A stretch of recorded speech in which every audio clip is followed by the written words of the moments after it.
Guys, I look way better today because I am finally done with my project. Hey.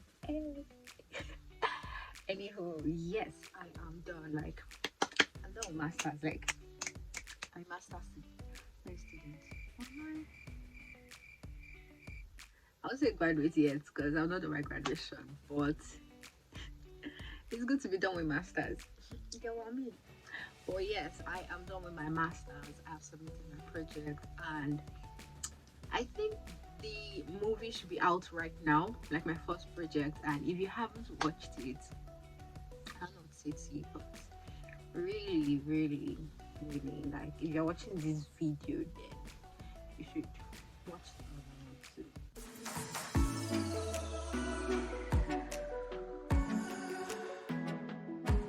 This video is about what you need to do once you arrive at the United Kingdom. There is a process you need to like undergo, some things you need to do once you get here in order to get settled into the system properly. So I just wanted to make things easier and faster, and so you have enough information to do what you have to do. So without much further ado, let's get right into the video.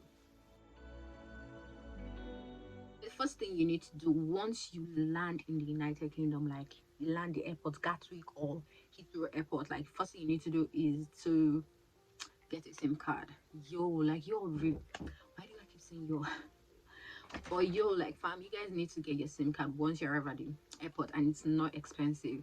If I came, my head used to be free, but that doesn't matter. It's just £1. You try just £1 for a SIM card at the airport. So there are many stores at the airport that you could just walk into and ask to get a SIM card, or if you walk around you would actually see SIM cards, and then you'd see different brands. The first one I got was like a mobile, but the network was crap, so I had to like opt out of that one, and it wasn't hard at all to opt out, and I retained my number because I'd already started sharing that number, so it wasn't hard to like switch up. So just in case you get a network that doesn't work for you throughout like your stay, you could just switch and also retain your number. So there's no fear about, oh, what network should I get? You don't have to get my network. I don't know the perfect network to get. People have been telling me to change my network, but yeah. Oh, okay, I switched to 3. Right now I'm using 3 network, and it's not bad. My network is not bad. It's also not expensive, like it's really affordable. I pay £15 a month for 50 gig and unlimited text and messages, like 4. You get national calls though, but international calls I don't really do that because most of my family members are on WhatsApp and most of my friends are on social media. So I do unlimited data, so that's £35 for unlimited data all through the month. So but sometimes 50 gig is enough for me because there's Wi-Fi at home, there's Wi-Fi at school, there's Wi-Fi on the bus. Sometimes it's really messed up, but I don't really browse a lot on the bus. Get your SIM card and get it working. After that, the next thing you need to do is obviously be on your way to your accommodation. I believe you must have sorted this out before coming into the country, whether you want to stay at a hotel to you get quarantine or wherever you want to be. You should have your accommodation sorted out. So please use cabs.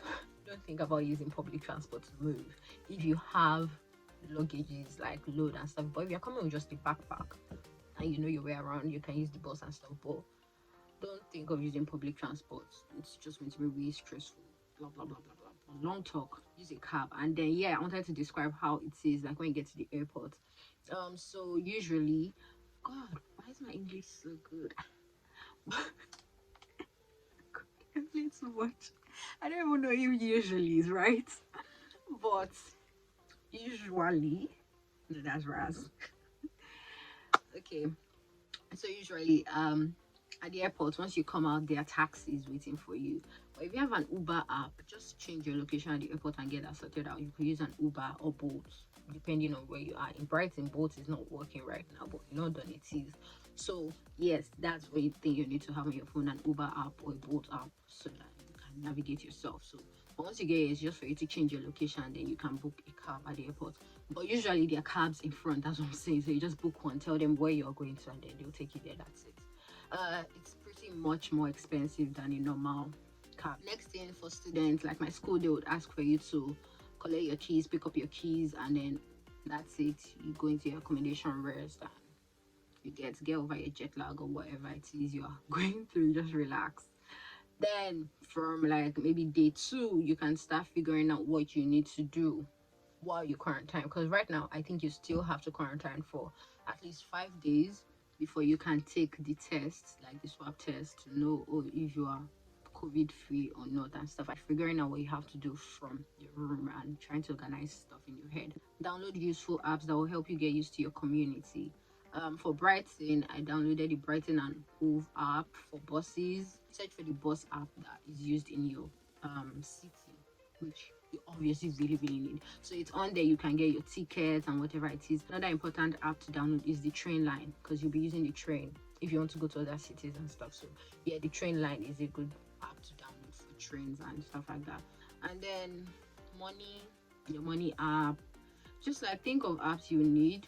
For maps, I just use Google Maps. I just downloaded Google Maps. So those are the 3 important apps I downloaded, as Google Maps, my city bus app like Brighton and Hove, and then train line, and then any other thing you need, like you might need food app.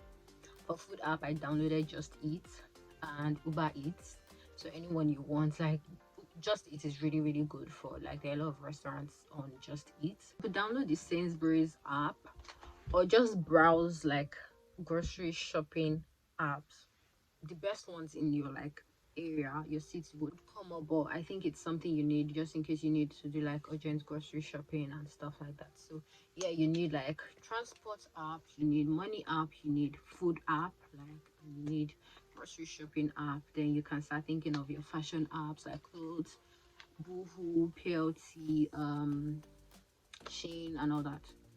So yeah, don't forget Just Fab. If you want shoes just like me, that'll be my next video. I'll talk more on all that stuff, like what to buy and get here. But yeah, Just Fab. So but guys, I'm so sorry, I don't know, because I've never done like guys shopping. So but you guys will just have to figure that out yourself. I'm sorry. So the next thing you need to do once you get out of quarantine is to get your student ID card. So that will already be arranged like by your university, whether they will deliver it to your house or you have to go to school. But that's the next thing you need to do. Just get your student ID card for means of identification and all that. Then after that, the next thing you need to do is to get your BRP. So for your BRP, your university will notify you if your BRP is ready or when your BRP is ready, especially if you choose to get it delivered to your university. So they will reach out to you and tell you that your BRP is ready, so you need to come and pick it up. And then you just need to take your passport, which has your visa sticker on it. Your BRP should be ready in like the next 10 days or so, but because before your visa expires, you need to get your BRP already. So that's the next thing. Don't procrastinate. Once they tell you it is ready, go and get it, because you also need it for the next steps you need to take in settling in. So your BRP is really important. That is your real visa. So yeah, the next thing you need to do is to register the place. And for that, it is not for everybody, because I did not need to register the place. It was written on my letter given to me, like when my visa got accepted, the letter they sent to me of approval. It was written that if I needed to register the police, it would be written on my visa sticker. Yeah, and it was not there. It would be written as police check or police reg or POL. Do you get, you see the whole police something, an abbreviation or something, but it will be written on your sticker. I heard it's no longer written on your BRP but on your sticker. So if you need to register with police, it will be written on your visa sticker, and then you will need to do that in 7 days. If not, this would affect your stay, or also if you want to extend for your post-study visa. So you need to get that sorted out as soon as you can. You need to book an appointment with the police and start that. After all that is sorted out, we can now move forward to you registering with the bank. So it is really important you have a bank account. In fact, I think while you are I just remembered, while you are doing your quarantine, you could actually open a bank account from your house, like from your home, from your room, and get your debit card delivered to you. That's what I did when I was having issues opening a bank account. Why? Because of means of proof of address. Because I wasn't staying on school accommodation, so I was finding it kind of difficult. Still with my uncle, and they were telling me to bring like electricity bill, so they had to put my name on the bill to show I stayed there. Like a lot of complicated things, and I wasn't ready for that. So I went to Monzo. I opened a Monzo account online. So what you need to do is just to type monzo.com, and then you see the whole process you need to open a bank account. They just need your information. You would actually do every single thing online because it's an online bank. They get bank. They run online. They don't have a physical like place. So you snap your BRP, your passport, your letter from the school, because you actually need a letter from your school to certify that you are a student. So yeah, all the like documents needed will be uploaded online. It's just a really really easy process for me and really fast, and I'm still using it till now. Like right now I haven't opened a real account. I meant to have opened Barclays like a while back, but because of the COVID, they were like, if I had a bank account already running, I didn't need to open another bank account. So I left that for the longest of time right now. Monzo is also really good for a student because they have like different ports. That's really really helped me to save very well. I won't say a lot, but I'll say very well to like put stuff in pots and know what I'm spending and stuff like that. So Monzo is actually okay and comfortable for a start. The next thing you need to do is to register with the GP. The GP means general practitioner. So you need to register with a doctor or a hospital. You get what I mean? Your university might actually have a hospital in the school premises. Like mine had one in the school premises, but I was staying away from school, so I had to first look for. In fact, right now I'm not registered in the hospital in the school. I'm registered with the one closest to me because that's how the GPs operate. You have to register with the hospital closest to you, and then you just have to walk in. Okay, not all of them actually. I can help by dropping the link below on how to find the GP closest to you. So it's actually on UK Gov websites for you to search for GP closest to you. Really, like it's that easy. And then you put in your postcode, and then the GPs closest to you come up, and then you start ringing them one by one to ask if they have openings for new patients. That's what I did.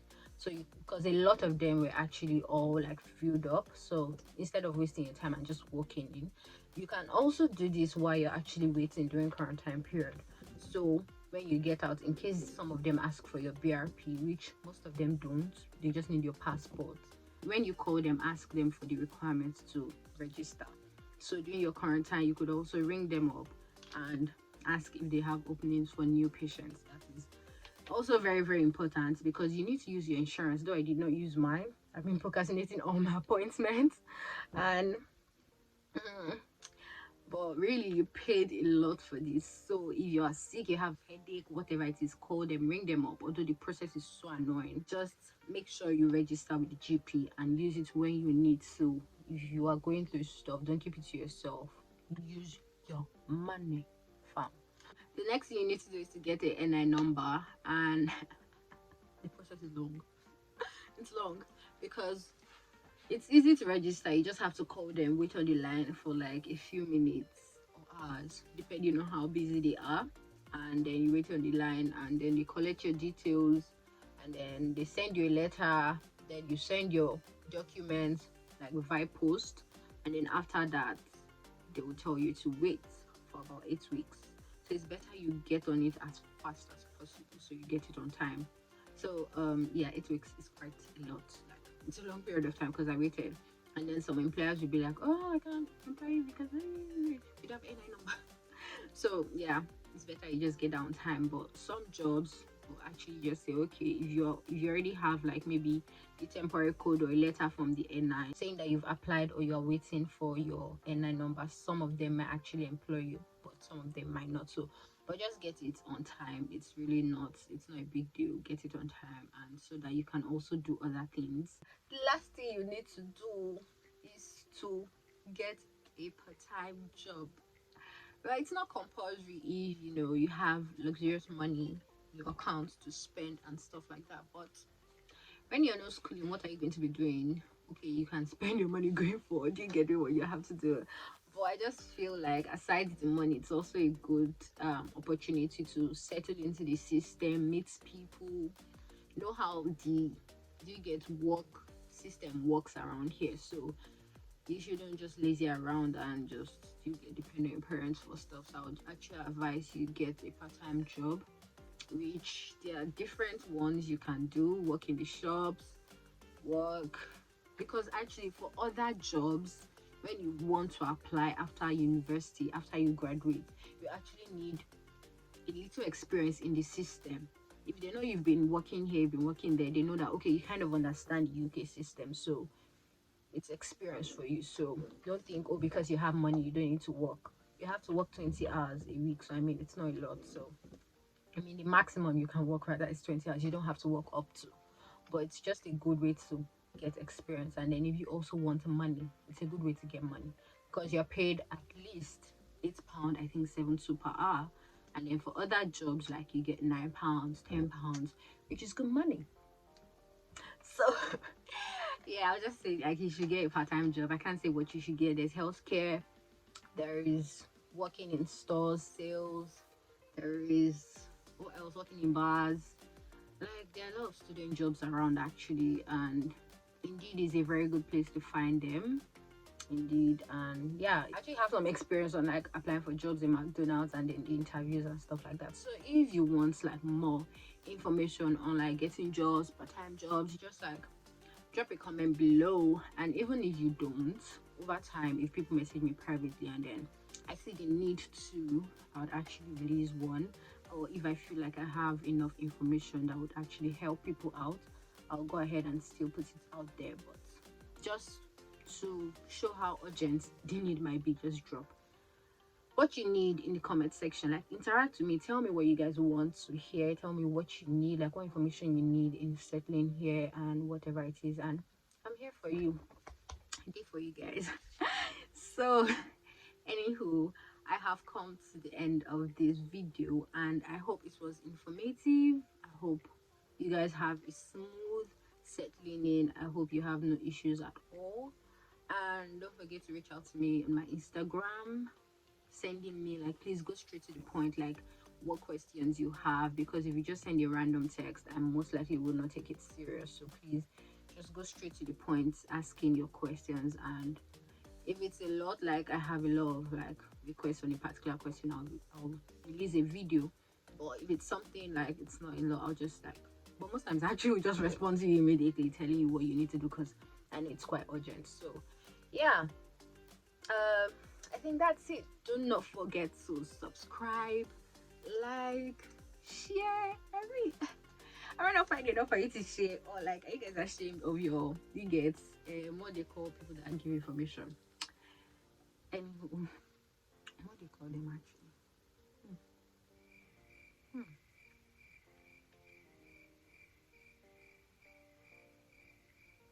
It's not coming, but you get what I mean. All right, guys, do enjoy the rest of your daytime, whatever it is, and don't forget to pray on your journey. And God loves you so much, and I love you too. God bless you. Bye, fam.